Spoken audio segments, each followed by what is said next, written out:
দেশের গুরুত্বপূর্ণ একটা জায়গা আগুন দিয়ে পুড়ে যাচ্ছে, আর শয়তান দাঁত বের করে হাসছে, আর ওখান থেকে লাফতিছে যে আওয়ামী লীগের বিরুদ্ধে আওয়াজ হচ্ছে। এগুলি যার সন্তান ছাড়া কোনো বৈধ বাপের সন্তান হতে পারে না। শেষ করে দিই নাকি ভাই? অনেকের তো ওদিকে গা খুব জ্বালা শুরু হয়ে গেছে। যারা চিল্লাচিল্লি করছে ওরে মঞ্চে আসতে বলেন না। কয় নাম্বার বাবার সন্তান একটু দেখে নেই ভাই। আওয়ামী সন্ত্রাসীদের নিয়ে কথা বললে আপনার এখনো গা চুলকায়? পায়ের জুতো খুলান আর ধরে ওরে পিটান। ওই সার পোকাগুলো ধরে নিয়ে আসেন না কেন? আমাদের যাচ্ছে বাড়ি পোড়া আর ওরা খাচ্ছে এখনো আলু পোড়া। এই ১.৫ দশকে আপনারা যা করেছেন, অন্তত কারো পায়ের নিচে জুতো থাকার কথা না। বলেন না কেন? হাজারো নিরপরাধ মানুষকে মিথ্যে মামলা দিয়ে জেলখানায়, আয়না ঘরে, দুনিয়ার থেকে পর্যন্ত বিদায় করেছে। তার তুলনায় ৫ তারিখের পর থেকে আমরা অনেক সভ্য আছি, আমরা তো কিছুই করিনি। আপনাদের মতো অসভ্য হলে আপনারা পালানোর রাস্তা খুঁজে পেতেন না। আর সেই সন্ত্রাসী আওয়ামীর কথা হলে আপনার গা জ্বলে না? ওরে ধরে না জুতো দিয়ে পেটান, না হলে এখানে নিয়ে আসেন, আমি জুতো ঘুরে পিটে। দেশের গুরুত্বপূর্ণ একটা জায়গা আগুন দিয়ে পুড়ে যাচ্ছে, আর শয়তান দাঁত বের করে হাসছে, আর ওখান থেকে লাফতিছে যে আওয়ামী লীগের বিরুদ্ধে আওয়াজ হচ্ছে। তোর বাপের বিরুদ্ধে বলছি নাকি শয়তান কোথাকার? আরে ভাই, সচিবালয়ের মতো একটা জায়গা, এত সিসি ক্যামেরা, এত দারোয়ান, এত লাইট, এত কিছু থাকার পরে আপনি দেখেন সেই সচিবালয় পুড়ে যাচ্ছে। স্বরাষ্ট্র উপদেষ্টা কিছুই যেন বলতে পারছে না, মনে হচ্ছে ফিটার খাচ্ছে। আরে ভাই, দেশের যাকে হৃৎপিণ্ড বলা হয় সেই সচিবালয়ও আমাদের সামনে পুড়ে যাচ্ছে। বলার কিছু আছে? বলেন না কেন? আজ সচিবালয় পুড়িয়ে যাচ্ছে আমাদের কারণে। কারণ আমরা গোপনে গোপনে হাসিনা এবং তার দোসরদেরকে বাংলায় প্রতিষ্ঠিত করবার চেষ্টা করছি। ছাত্রলীগকে যখন নিষিদ্ধ করা হলো, এই সন্ত্রাসী আওয়ামীকেও নিষিদ্ধ করবার জন্য সারা দেশ থেকে আওয়াজ উঠলো। আমরা দেখেছি বড় একটা রাজনৈতিক দল তারা বিবৃতি, স্ট্যাটাস দিচ্ছে যে এর পক্ষে আমরা নেই। এই যে রাষ্ট্রপতি সুপ্পু, একে যখন অপসারণের জন্য সারা দেশ থেকে মানুষ আওয়াজ উঠালো, সবাই আওয়াজ উঠালেও যারা খাও খাও কোম্পানির প্রোডাক্ট তারা বলছে ওর পক্ষে আমরা না। বলে না কেন? আজ সচিবালয় পুড়ে যাচ্ছে আমাদের কারণে।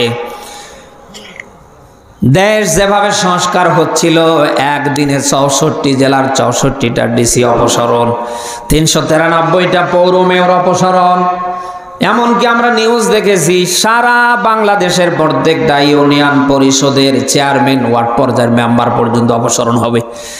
এই আওয়াজ যখন আমরা দেখছিলাম সোশ্যাল মিডিয়ায় চতুর্দিকে ভরপুর, তখন এক শ্রেণীর লোকেরা বলছিল যে না, এর পক্ষে আমরা না। বলেন না কেন?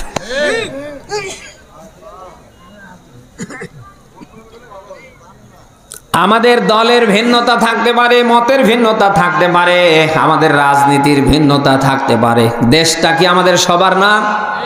বলেন না কেন? ছাত্র জনতার রক্তের বিনিময়ে আমরা এটা পেয়েছি।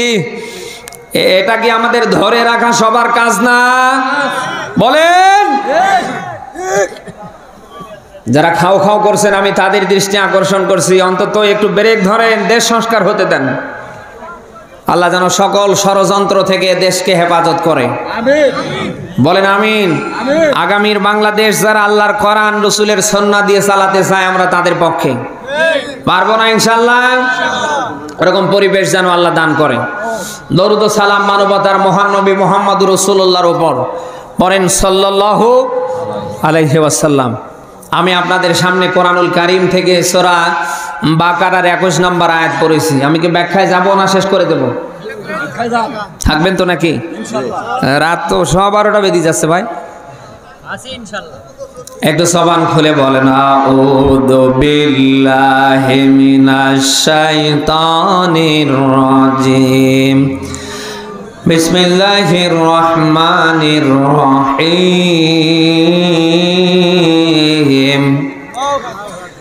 ইয়া আইয়ুহান নাসু উবুদু রাব্বাকুমুল্লাযী খালাকাকুম ওয়াল্লাযীনা মিন ক্বাবলিকুম লাআল্লাকুম তাত্তাকুন।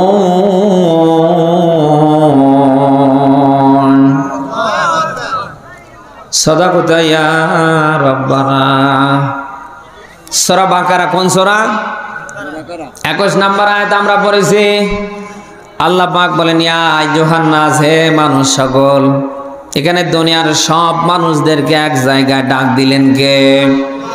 ডাক দিয়ে কিন্তু আল্লাহ বসে নেই। এবার আল্লাহ কাজ ধরিয়ে দিলেন, অবুদু, তোমরা আমার দাসত্ব করো, আমার গোলামি করো, আমার বিধান মানো, আমার আইন মানো। কে বলছে? বলেন বলেন। শুরুতে আল্লাহ সব মানুষদেরকে এই জায়গায় ডাক দিলেন, দেওয়ার পরে আল্লাহ কাজ ধরিয়ে দিলেন, তোমরা আমার দাসত্ব করো, আমার গোলামি করো, আমার বিধান মানো, আমার আইন মানো। রব্বাকুমুল্লাযী খালাকাকুম, আমি তোমাদের রব, ওই জন্যই তোমাদের সৃষ্টি করেছি। কে বলছেন জানো?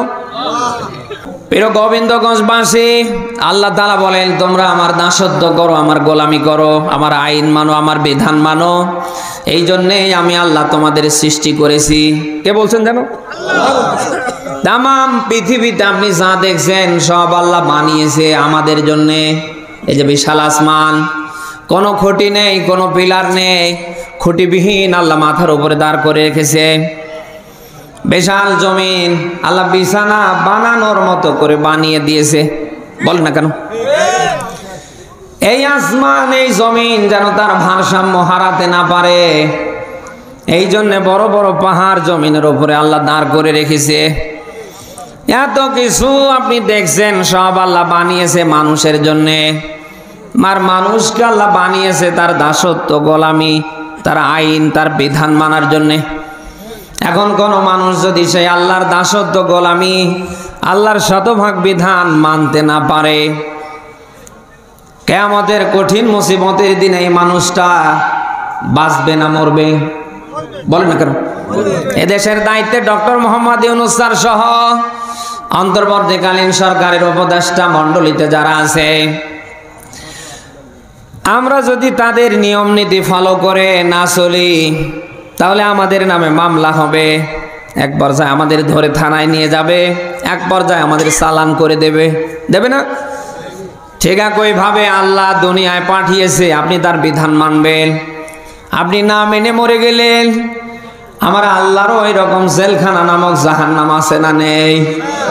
বলেন। আমার আল্লাহ কিন্তু ছেড়ে দেবে না। আমার আল্লাহ তার বাহিনী দিয়ে আপনাকে ওই জেলখানা নামক জাহান্নামে ঢুকে ফেলবে। আপনি বের হবার জন্য অনেক ছুটাছুটি করবেন, চেষ্টা করবেন, আপনি বের হতে পারবেন না।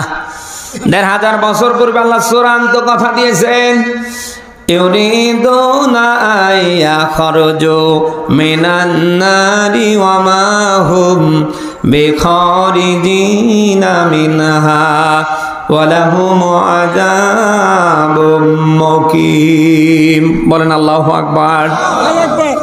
আল্লাহ বলেন, ওই দিন যাদেরকে জাহান্নামে দেয়া হবে, ওরা জাহান্নাম থেকে বের হতে চাইবে, বাঁচতে চাইবে, কিন্তু তারা বের হতে পারবে না। ওয়ালাহুম আযাবুম মুকিম, ওদের জন্য শাস্তি একেবারে স্থায়ী। একেবারে কি? বলেন। প্রিয় গোবিন্দগঞ্জবাসী, কি বলছি আবেগ দিয়ে নয়, বিবেক দিয়ে নেবার চেষ্টা করেন। কি জন্যে, কি কারণে আল্লাহ দুনিয়ায় পাঠিয়েছে? অবৈধ পন্থায় বিশাল বড় বড় ফ্ল্যাট করবেন, কোটি কোটি টাকা ব্যাংকে রাখবেন, আপনার মনে যা চায় আপনি তা করবেন। এজন্য কিন্তু আল্লাহ দুনিয়ায় পাঠায়নি। আমার আল্লাহ দুনিয়ায় পাঠিয়েছে আপনার বিধান মানার জন্যে। কিসের জন্য বলেন? কিসের জন্যে? আল্লাহর বিধান মানার জন্যে। এখন আপনি জিন্দা থাকতে যদি আল্লাহর সেই বিধান মানতে না পারেন, বিশ্বাস করুন, মরে যাবার পরে যত দোয়া কালাম দিয়ে আপনাকে কবরে রাখা হোক, ও আল্লাহ নেবে। বলেন বলেন বলেন। আপনার বিবেকের কাছে প্রশ্ন করছে, যদি কিছু থাকে নিয়ে যাবার চেষ্টা করবেন, আপনি জিন্দা থাকতে যদি আলিফের মতো সোজা হতে না পারেন, এই আঁকা বাঁকা থেকে যদি মরে যান, আপনার মরে যাবার পরে হুজুররা ঠান্ডা পানি গরম করে গোসল করে আপনাকে হয়তো সেদিন টান দিয়ে সোজা করবে, এরপরে সাদা কাপড় পরাবে, এরপরে খাটলির উপরে রাখবে। সেদিন হুজুররা টান দিয়ে সোজা করে সাদা কাপড় পরেও কোনো কাজ আছে? বলেন না কেন? আপনাকে সোজা হতে হবে মরার আগে। আপনি যদি মরার আগে সোজা হতে না পারেন, আপনার দুনিয়াও শেষ, আখিরাতও শেষ। সে কথাই ১,৫০০ বছর আগে আল্লাহ দিয়েছে, ওয়ালা তামুতুন্না ইল্লা ওয়া আনতুম মুসলিমুন। সূরা আলে ইমরান ৩ নম্বর সূরার ৪ নম্বর পারার ২ নম্বর পৃষ্ঠার ১০২ নম্বর আয়াতের শেষ অংশ এটা। আরে ভাই, এত কথা বললে ওয়াজ করব কি করে ভাই? এটা যে একটা কোরআনের মঞ্চ, আপনারা কি? আল্লাহ বলেন ওয়ালা তামুতুন্না, তোমরা মরবে না, মরিও না মুসলিম না হয়ে। কে বলছে? আরো জোরে বলেন। মুসলিম কারে বলে জানার দরকার আছে না নেই? ইসলাম থেকে মুসলিম যারা আল্লাহর ইসলাম শতভাগ মানে, যারা আল্লাহর বিধান মানে, যারা আল্লাহর ইসলামের কাছে, আল্লাহর বিধানের কাছে, আমার আল্লাহর আইনের কাছে, ক্ষমতার কাছে যারা মাথা নত করে, তাদের বলা হয় মুসলিম। আমরা তো মনে করি আগা কেটে গরুর গোস্ত খেলে মুসলমান হওয়া যায়। কে বলেছে? এই বাংলাদেশে যারা সংখ্যালঘু দাবি করছে, আপনি দেখেন তাদের অনেকের আগা কাটা আছে। এদেশের অনেক সংখ্যালঘুরা আপনার চেয়ে বেশি করে গরুর গোস্ত খেতে পারে। তার মানে আগা কেটে গরুর গোস্ত খেলে মুসলমান হওয়া যায় না। আপনি যদি মুসলমান হতে চান, আল্লাহর ইসলামের কাছে, আল্লাহর বিধানের কাছে, আল্লাহর আইনের কাছে, আল্লাহর ক্ষমতার কাছে আপনাকে স্যারেন্ডার করতে হবে। আপনার বলতে কিচ্ছু নেই, সব কার। যতটুকুন আপনি দেখতে পাচ্ছেন এটা দুনিয়ার ভোগের সামগ্রী মাত্র। এটা দুনিয়ার একদিকে সৌন্দর্য শোভা, অপরদিকে আল্লাহ তাআলা বলেন ওমাল হায়াতুদ দুনিয়া ইল্লা মাতাউল গুরুর। আর এগুলি দুনিয়ার ধোঁকাবাজি ছাড়া আর কিছু না। কথা শুনতেছেন? ১ নাম্বার এগুলি দুনিয়ার ভোগের বস্তু, ২ নাম্বার এগুলি দুনিয়ার সৌন্দর্য আর শোভা, ৩ নাম্বারে আপনি যেটা দেখছেন এগুলি সব কি ধোঁকাবাজি ছাড়া? বলেন না কেন? আপনার বিবেকের কাছে প্রশ্ন করছি, এই মুহূর্তে যদি আমার মরণ হয়ে যায়, এই যে আমার দামি দামি পোশাক দেখতে পারছেন, আপনারা কি রাখবেন? মুহূর্তের ভেতরে এখান থেকে টান দিয়ে নিয়ে যাবেন, ঠান্ডা পানি গরম করবেন, কেউ কাপড় আনার জন্য দৌড়াবেন, একদল গোসল দেবে, আর একদল কাপড় কাটবে, আর একদল মসজিদে গিয়ে খাটলি নিয়ে আসবে। মুহূর্তের ভেতরে গোসল শেষ, এবার খাটলিতে চড়ায়, একেবারে সাদা কাপড় পরা শেষ, খাটলিতে করে রাখবে। আমি যে গাড়ি নিয়ে এসেছি, এ গাড়ি পর্যন্ত আমার জায়গা হবে। বলেন না কেন? এত দামি দামি পোশাক একটাও কাজ করবে না, সব আমার জন্য হারাম হবে না? বলে না কেন? বাজারের কয়েক টাকা দামের সাদা কাপড় আমার জন্য বরাদ্দ হবে, আমার হাতের নামি দামি মোবাইলগুলি পরে থাকবে, আমার হাতের ঘড়ি পরে থাকবে, একটাও কি আমার সাথে কবর পর্যন্ত যাবে? আমি যে স্ত্রীকে খুশি করার জন্যে, আমার কলিজার টুকরো সন্তান সন্ততির কল্যাণের জন্যে দিনের পর দিন, রাতের পর রাত খেয়ে না খেয়ে বাংলার এ প্রান্ত থেকে ও প্রান্ত ছুটছি, এই যে 10টা টাকা এক জায়গায় জড়ো করছি, আমার সাথে কি আমার এই স্ত্রী, আমার সন্তান সন্ততি যাবে? বলেন। আমার মরে যাবার কিছুদিন পরে আমার স্ত্রী বিয়ের জন্য পাগল হবে। সে যদি নিজেও বিয়ে করতে না চায়, তার পরিবার চাপ দেবে। যুবতী মেয়ে এভাবে আর কতদিন থাকা যায়? ওর ছেলে মেয়ে যা হয়ে হোক গা। বলে না কেন? এই রহ ঘটছে না? আপনি আপনার বলে যে লাফাচ্ছেন, চিল্লাচ্ছেন, আপনার আমার বলে কি আছে আমারে বলেন তো? আজ একটু বিপক্ষে কথা গেলে আপনি মানতে পারেন না, লাফাচাফা শুরু করেন। আপনার কি বিবেক নেই? না বিবেকে কুত্তা পেশাব করে দিয়েছে? আপনি যদি মন্দকে মন্দ বলতে না পারেন, ভালোকে ভালো বলতে না পারেন, মানুষ বলে আপনার ভেতরে মনুষ্যত্ব বলে কিছু নেই। আপনি মানুষ রূপী জানোয়ার বা কুত্তার চেয়েও খারাপ। কিচ্ছু নিয়ে যেতে পারবেন না। আপনি আইসেন একা, যাবেন একা, আসার বেলায় যেমন এসেছেন একা, ঠিক যাবেন একা একা। আসার বেলায় যেমন খালি হাতে এসেছেন, আপনি যাবার বেলার সিস্টেমটা ফলো করেন তো, খালি হাতে যায় না? যায় না? বলেন, কিসের মাস্তানি, কিসের ক্ষমতা, কিসের কি, কার জন্য কি করছেন? এ ১.৫ দশকের জালিমরা এ দেশটাকে একেবারে লুটে ফুটে চা করেছে। আমরা দেখতে পাচ্ছি বিশাল বিশাল ফ্ল্যাট পরে আছে, BMW গাড়ি পরে আছে, নেই? ঠিক ঠিক। এই যে অবৈধ পন্থায় ভোট ছাড়া ১.৫ দশক ক্ষমতায় জোর করে থেকে দেশটা থেকে একেবারে লুটে পুটে চা করেছে, কই খেতে তো আর পারছে না। আরে ভাই, অবৈধ পন্থায়, হারাম পন্থায় আপনি সম্পদের পাহাড় করলেন, করে লাভ কি? আপনার ভাইকে ঠকিয়ে নিজের নামে জায়গা বাড়িয়ে নিলেন, লাভ কি? আপনি তো আর খেতে পারছেন না। হয়তো আপনার ছেলে মেয়ের নামে লিখে দিলেন, এটা তারাও কিন্তু একদিন খেতে পারবে না। হারামের কোনো আরাম আছে? যারা যেখান থেকে অবৈধ পন্থায়, হারাম পন্থায় 10 টাকা অর্জন করেছে, আপনি মিলান, কেউ আরামে নেই। রিক্সা চালক, ভ্যান চালক, যারা মানুষের বাড়িতে ডেলিভার, যারা হাত পেতে ভিক্ষা করে সন্তানকে পড়িয়েছে, আজ বাংলার গুরুত্বপূর্ণ বড় বড় পদে দেখেন অনেকের সন্তান। যে মানুষটার বেতন ৬০,০০০ টাকা, ১ লাখ টাকা, একটা কলমের খোসা মারলে প্রায় ওই রকম ৮-১০ লক্ষ টাকা। বলেন না কেন? একজন রিক্সা চালকের সন্তান মানুষ হয়েছে মানুষের মতো, একজন ভিক্ষুকের সন্তান জজ হয়েছে, ব্যারিস্টার হয়েছে। কিন্তু আপনি দেখান তো, একটা জজ, একটা ব্যারিস্টার, একটা বড় পুলিশের অফিসার, প্রশাসনিক সেক্টরে যারা আছে, তাদের কয়টা সন্তান মানুষ হয়েছে? ১০০-র ভেতরে ৯৮টা বাবার সাথে, নেশার সাথে জড়িত। অবৈধ পন্থায় অনেকে সম্পদের পাহাড় করেছে, চাকরি রিটায়ার্ড হবার পরে এখন মসজিদে ঢুকে আর বের হয় না, খালি কান্না করে। ভাই, কে বাবার কান্না করেন কেন? হুজুর আমার জন্য দোয়া করেন, আমি যা করেছি জানি না আল্লাহ মাফ করবে কিনা। আমি তো দেখছি আমার দুনিয়াও শেষ, আখেরাতও শেষ। এত টাকা পয়সা ইনকাম করেছি যার হিসাব আমি দিতে পারবো না। হুজুর এত কিছু থাকার পরে আমার একটা ছেলে মেয়েও মানুষ হয়নি। আজ থেকে 10টা বছর প্রায় পার হয়ে যাবে, আমার বউ পর্যন্ত আমার সাথে থাকতে চায় না। আপনি গরিব মানুষ, সারা দিন খেটে একটু খাবার পরে রাতের বেলা ঘুমান, লঙ্গির জায়গায় আর লঙ্গি থাকে না। আর যে লোকটা অন্যায় ভাবে, হারাম ভাবে জোর করে 10 টাকার মালিক হয়েছে, মিলান, ওর রাতে ঘুম আসে না। আপনি লোহাকে হজম করতে পারেন, আর ওর দিকে তাকান, এমন রোগ আল্লাহ ধরিয়ে দিয়েছে, ওর পেটটাকে এত আল্লাহ দুর্বল করে ফেলেছে, ও দেখবে খেতে পারবে না, খেলেই পড়বে আর মরে যাবে। আরে ভাই, অবৈধ পন্থায় টাকা পয়সা আপনি ইনকাম করে লাভ কি যদি খেতেই না পারেন? এরকম অবৈধ পন্থার সম্পদের পাহাড়ে দেশের মানুষের কম না বেশি? বলেন না কেন?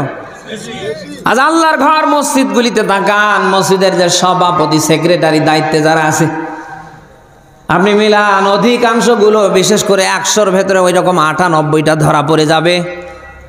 যাদের সম্পদের দিকে যদি আপনি চোখ দেন, দৃষ্টি দেন, পাবেন অবৈধ। যার বাবার 10 বছর আগে 10 টাকা ছিল না, সে এখন হয়েছে 10,০০০ কোটি টাকার মালিক। এ তো সব রাতারাতি জিবরাইল পার করে দিয়েছে বর্ডার। অবশ্য ঠিক, কত ভালো মানুষ থাকে, কাউরে মসজিদের ওই দায়িত্বে দেয়া হয় না, সব সিটার বাটপার 2 নাম্বার সম্পদের মালিকরে জোর করে দেয়া হয়। মাস চলে যায়, বছর চলে যায়, একটা দিনও মসজিদে জমায়ও খুঁজে পাওয়া যায় না। এরকম মসজিদে দেশে নেই না? বানিয়ে বললাম। সামনের কাতারে যে মানুষগুলো জমার দিনে যায়, নামাজ নিয়ে জায়গা রেজিস্ট্রি করে রাখে, এরকম মানুষ নেই? হাতে গোনা হয়তো সামনে কয়েকজন সার পাবে, বদ বাকিগুলোর তাকান, সবগুলোর অবৈধ সম্পদ। মাথায় টুপি, মুখে দাড়ি, পোশাক আশাক দেখলে মানে একেবারে জান্নাত থেকে পালিয়ে এসেছে।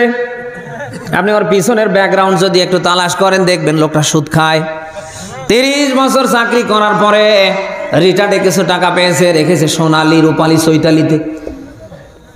আর মাসে মাসে ওখান থেকে 10, 15, 20 যাই আসে তোলে আর খায়, আর মসজিদে হুকুর হাকার করে। নেই এরকম মানুষ? নেই নেই।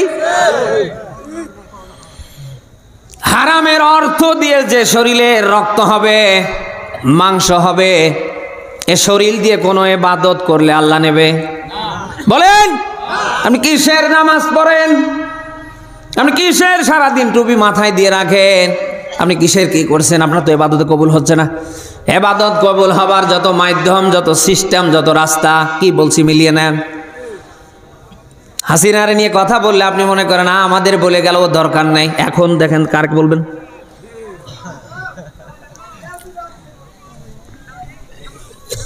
অবৈধ পন্থায় 10 টাকা ইনকাম করবার পরে এটা যদি আপনার ভিতরে ঢুকে পড়ে, আর এটা দিয়ে যদি রক্ত হয়, গোস্ত বেড়ে যায়, আপনি যতই আমল করেন ওটা আল্লাহ নেবে নাকি?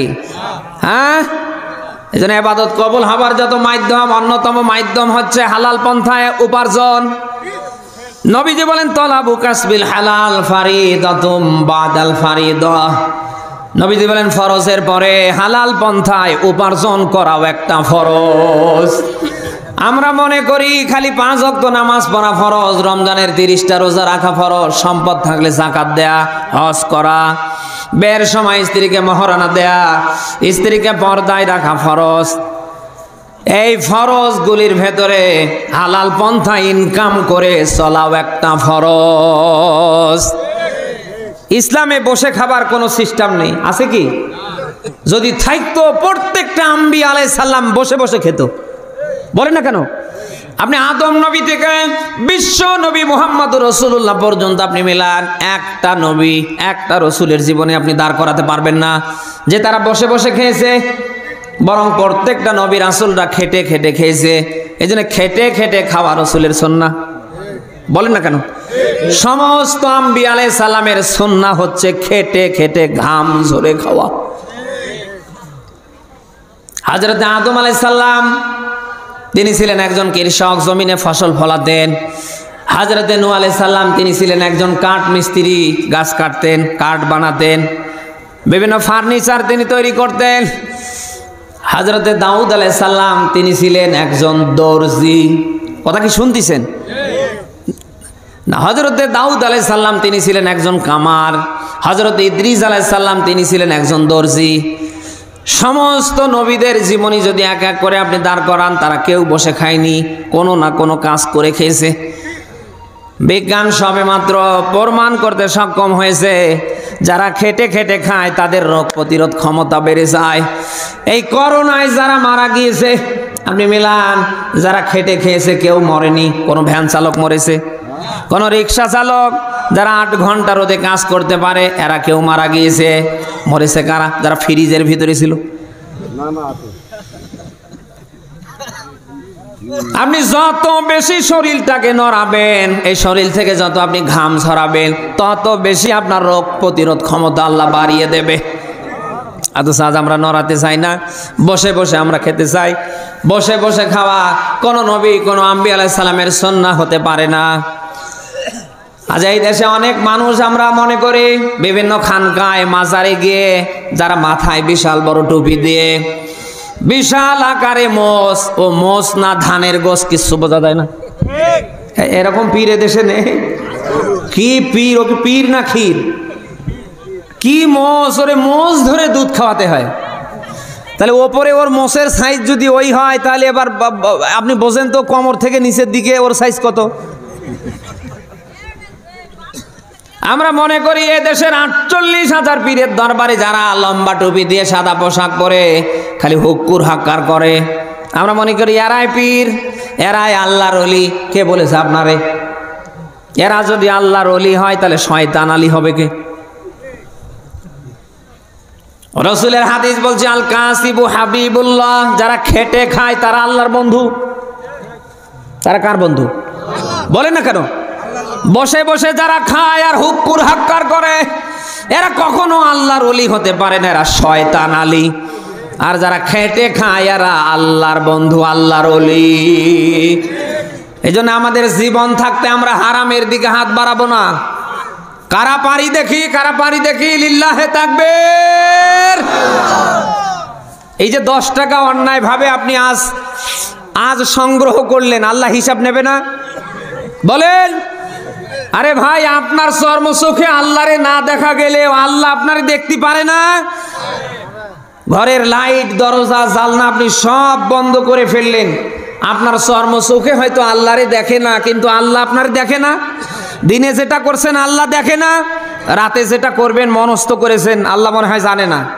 তা আপনি সবার চোখ ফাঁকি দিতে পারেন, প্রধান অতিথির চোখ ফাঁকি দিতে পারেন, এনার চোখ ফাঁকি দিতে পারেন, ওনার চোখ, আপনার স্ত্রী, সন্তান, তামাম পৃথিবীর মানুষের চোখ থেকে নিজেকে আড়াল করতে পারলেও আপনি কি আল্লাহর চোখ থেকে নিজেকে আড়াল করতে পারেন? কি করছেন? আল্লাহর আদালতে কি দাঁড়াতে হবে না? না এমনি আল্লাহ বলবে যা তোরে মাফ করে দিলাম, এমনি বলবে নাকি? এই আল্লাহর আদালতে দাঁড়াতে হবে না? সেদিন আল্লাহ প্রত্যেকটা বানি আদমকে 5টা প্রশ্ন করবে। কয়টা যেন? আরো জোরে। 1 নাম্বার প্রশ্ন হবে আন অমরিহি ফিমা আফনা, বল জীবনকাল কেমনে কাটিয়েছ? এই যে আজ যেন তেন করে কাটাচ্ছি না, নামাজ নেই, কালাম নেই, আল্লাহ নেই, রসুল নেই, আখেরাত পরকাল কিছু নেই, শুধু আছে খাও খাও। কাকে ঠকিয়ে কে কয় টাকার মালিক হওয়া যায় এ প্রতিযোগিতা চলছে না? বলেন না কেন? প্রথম নাম্বার প্রশ্ন হবে, আল্লাহ জিজ্ঞেস করবে বান্দা 90 বছর হায়াত পাওয়ার পরে কি করেছিস বল। কি জবাব দেবেন? মিয়া সাহেব বিবেক খাটান, বুদ্ধি খাটান। কেউ আপনার পাশে ওই দিন দাঁড়ানো সক্ষম হবে না, কেউ দাঁড়াবে না। যাদের উপরে আর ভর করে আছেন, এই যে ভাইয়ের সাথে যত কর্মী এসেছে, উনি অসহায় হয়ে যাবে, একজন কেউ খুঁজে পাবে না। বলে না কেন? নেতা কর্মীর উপকারে আসবে, বন্ধু বন্ধুর উপকারে আসবে, কোন সাহায্য সহযোগিতা আদান প্রদান, কোন বিনিময় সেদিন থাকবে? সব কাট করে দেবে কে যেন? বলেন বলেন। আল্লাহ ডাক দিয়ে বলবে আন আমরিহি ফিমা আফনা, বল জীবনকাল কিভাবে কাটিয়েছে? 90 বছর আমার হায়াত পাবার পরে তোর জন্য তামাম পৃথিবীর সব আমি আল্লাহ হালাল করেছিলাম, সব খেয়ে দে কি করেছিস বল। আল্লাহর আদালতে যদি আল্লাহ দাঁড় করে জবাব নেয়, আপনি কি জবাব দেবেন আমারে বলেন তো? বলেন। নামাজ নেই, কালাম নেই, এখানে কত মানুষ বসে আছে, যদি বলি যে হাত উঠান তো এশারের নামাজ কারা পড়েছেন, অনেকে গোল্ডেন প্লাস নিয়ে ফেল করবে, জুমা পর্যন্ত অনেকে পড়ে না। নামাজের কথা বলে গায়ে জ্বর আসে, আরো ফতোয়া দেয় হুজুর নামাজ না পড়লে ইমান ঠিক আছে। নেই এদেশের এই কোয়ালিটির মানুষ নেই? নামাজ না পড়লে ইমানটা ঠিক থাকে কি করে? আপনি যত ইসলামী আন্দোলনের কর্মী হন, যত বুজুর্গ হন, আগে নামাজ, আগে কি বলেন? কারণ মুসলমানের প্রথম নাম্বার কাজ হচ্ছে নামাজ, সেই নামাজ আজ আপনার নেই। কিয়ামতের সর্বপ্রথম আল্লাহ পাক তার হিসাব শুরু করবে নামাজ দিয়ে। কি দিয়ে বলেন? সেদিন আল্লাহ আহ্বান করবে ওই দাও না ইলা সুজুদ, সেজদার দিকে আসো। দুনিয়ায় যারা সেজদা দিচ্ছেন না, সিজদার বিরোধিতা করছেন, আপনি ওই দিন ধরা খেয়ে যাবেন। আল্লাহ বলবে সিজদা দাও, সেজদার জন্য আসো, আপনি যেতে পারবেন না। আপনার মাজা কোমর আল্লাহ কাঠের চেয়ে শক্ত করে দেবে, আপনাকে লাঞ্ছিত করে আল্লাহ দাঁড়িয়ে রাখবে। কি অবস্থা হবে আপনি কি টের পাচ্ছেন? এই জন্য এখানে কি আমরা নিয়ত করতে পারি না আর নামাজ আমরা ছেড়ে দেব না? কারা পারি দেখি হাত তুলি, লিল্লাহে তাকবীর। দেখেন তো সবাই হাত উঠেছে কিনা? আল্লাহ কবুল করো। আমি যে কথাই ছিলাম, কিয়ামতে 5টা বিষয় আল্লাহ ধরবে। 1 নাম্বার হলো বান্দা তোর জীবনকাল কেমনে কাটিয়েছো বল। 2 নাম্বারে ওয়াংশাবাবিহি ফিমা আবলা, ও বান্দা তোমার যৌবনকালটা কেমনে কাটিয়েছো বল। যৌবনকাল আছে না নেই? যৌবনকাল নদীর পানির মতো, এটা আসে এক সময় চলে যায়, না চিরদিন থাকে? বলেন, যৌবন কি চিরদিন থাকে? মানুষের গুরুত্বপূর্ণ কাল 3টা, একটা বাল্যকাল, আর একটা যৌবনকাল, আর একটা বৃদ্ধাকাল। 3 কালের 2 কালের হিসাব আল্লাহ রাখে না, এটা আল্লাহ বান্দা বান্দির জন্য বোনাস করে দেয়। মানুষের বাল্যকাল এবং বৃদ্ধাকালের হিসাব আল্লাহ রাখে না, এটা বোনাস করে দেয়। এই যে মুরব্বী, ওনার পোশাক যেমন সাদা, ওনার দাড়ি পর্যন্ত সাদা, ওনার শরীরের একেবারে চামড়া আমার মতো টাইট না, একেবারে ঢিলা হয়ে গিয়েছে। উনি এই বয়সে যত আমল করছে সব বোনাস, সব কি এক লিখে ডান পাশে যদি একটা শূন্য দেয়া হয় যেমন 10 হয়ে যায়, আর একটা দিলে যেমন 100 হয়ে যায়, আর একটা দিলে যেমন 1000 হয়ে যায়, আর একটা দিলে 10,000 হয়ে যায়, আর একটা দিলে 1 লক্ষ হয়ে যায়, না যায় না? যত আপনি পরিমাণ বাড়াতে থাকবেন তত মান বাড়তে থাকবে। আল্লাহ তাআলার কাছে বান্দা বান্দির ইবাদতটা এত প্রিয়, এই যে বাল্যকালে আর বৃদ্ধাকালে যেটা করবে যৌবনকালের সাথে অ্যাড হবে। কথা কি শুনতেছেন? এক লিখার পরে যেরকম মান বাড়তে থাকবে, যৌবনকালে যেটা করবে ওই রকম আল্লাহ মান বাড়াতে থাকবে। এই যে এনার বৃদ্ধা বয়সে ওনার একবার সুবহানাল্লাহ, আর এখানে যারা যুবক বসে আছে আমরা যারা যৌবনকালের, আমাদের একবার সুবহানাল্লাহ ওনার 1 কোটি বার সুবহানাল্লাহর সমান হবে না। যৌবনকালের ইবাদত পছন্দ করে কে? কিয়ামতে যখন আল্লাহ কাউকে জান্নাত দান করবে, কোন বুড়ো মানুষকে আল্লাহ দেবে না, কোন বুড়ো মানুষকে আল্লাহ তাআলা সেদিন জান্নাতে দেবে না। যাদেরকে আল্লাহ জান্নাত দেবে তাদের বয়স আল্লাহ দেবে 30 থেকে 33। কারণ বুড়া মানুষকে সেদিন জান্নাতে দিয়ে আল্লাহ কি করবে? কারণ এই যে মুরব্বী মানুষ বসে আছে, আপনি একবার ভালো করে খাওয়ালে দ্বিতীয়বার আর ওনাকে ওইভাবে খাওয়াতে পারবেন না, কারণ ওনার মুখ শক্ত থাকলে কিন্তু পেট শক্ত না। বলে না কেন? সামান্য একটা আপেল কামড়াতে পারে না। আর জান্নাতে যদি আল্লাহ এই মানুষদেরকে এভাবে দেয়, জান্নাতের নাজ নেয়ামত দিয়ে ভরপুর, এরা কি এগুলি খেতে পারে? বলে না কেন? এই জন্য জান্নাতে আল্লাহ যাদের দেবে তাদের বয়সটা আল্লাহ দান করবে যৌবনকালের, আর যৌবনকালের বয়স হচ্ছে 30 থেকে 33।